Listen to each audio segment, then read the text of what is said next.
Hi, guy number 2 here with another weekly challenge. This time we are going to Eve.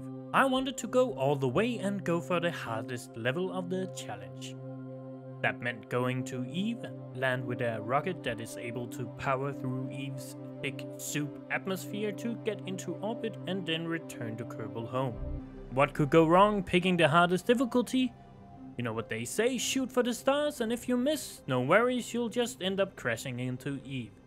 Building the rocket, I thought why not go for an asparagus staging system without having the faintest clue whether or not that is even efficient in regards to the aerodynamics in KSP2, let alone on Eve's thick atmosphere. To complicate matters, I couldn't get the fuel lines to work how I wanted them to. So instead I had to do some trickery where I used the crossfit option on the decouplers. I would connect them to the engine plate and then move them up later to control in which order the tanks provide their fuel. To prevent the center fuel tank from using its fuel, I separated it from the engine plate with another decoupler. As you can see, I set up the action groups so that I enabled the next set of tanks to deliver their fuel at the same moment as I decoupled the now empty tanks. When decoupling the last two tanks, I changed the crossfit option for the decoupler that is separating the engine plate from the central fuel tank. This system actually worked, and the first test went well except that the tanks decided to climb onto the rocket.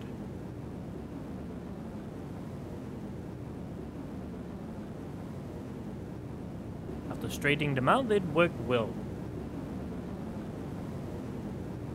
A ladder system was added, and next up was landing legs. For some reason I had huge trouble with landing legs. My first thought was that I would just add them to the tanks. However, decoupling these landing legs would instantly destroy the rocket without any visible damage to it. Indeed, it was very weird. I tried some different alternatives using tubes and trusses and so on, but they somehow interfered with the staging, so that it wouldn't work later in the ascent. I ended up with this monstrosity to hold the landing legs. Then a parachute section was added and tested. Not to the greatest success, but I hoped it would work in Eve's thick atmosphere. After wrapping everything in a giant fairing and slapping a first and second stage, I was sending it. Despite losing a stabilizer on ascent, we soon got into orbit. After waiting for the right transfer window, I got an intercept core and fine-tuned the approach. Given that there is no heat mechanic, I thought that I would just plow straight through into the planet. And it worked fine. Until it didn't. I tried so many different techniques with burning in the atmosphere, punting prograde, doing some wiggly early on. I tried everything, but nothing seemed to work. So instead I had to do it the long way. First up, I lowered my orbit and took a shallower descent through Eve's atmosphere. However, that made it extremely difficult to figure out where the landing spot was gonna be.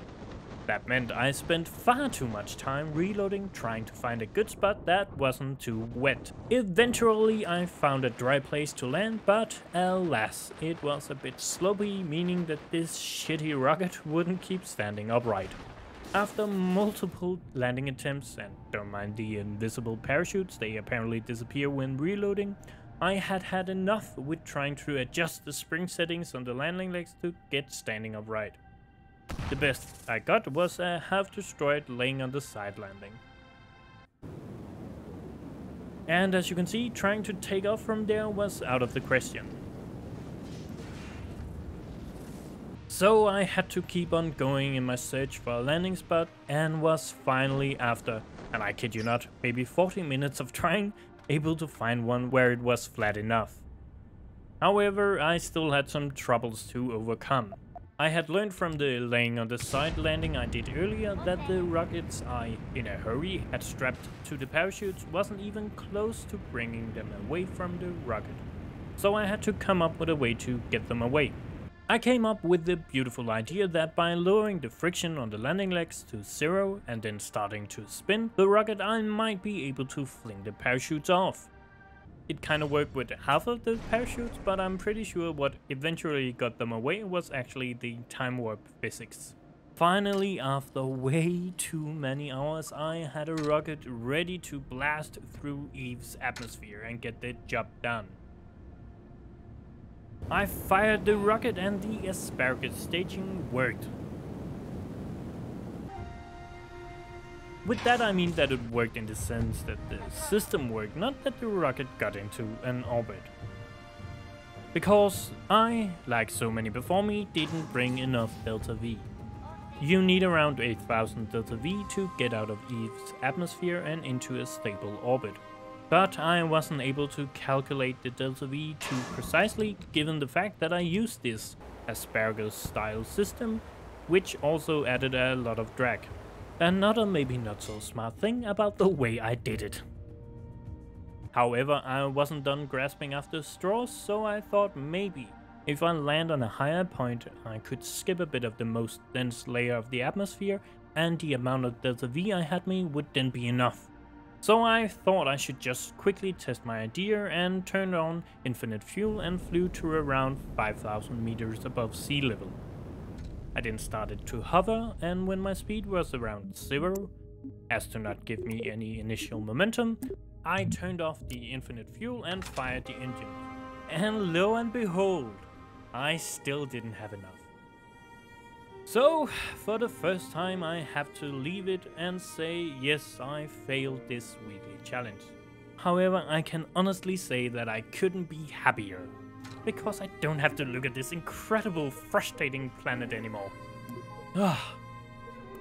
Anyway, I hope you enjoyed this video, and if you want to see somebody actually managing to leave Eve in KSP2, I suggest you check out this video by The Destroyer. Finally, I just want to say, if you enjoyed seeing me suffer, then please leave a like and subscribe. Bye!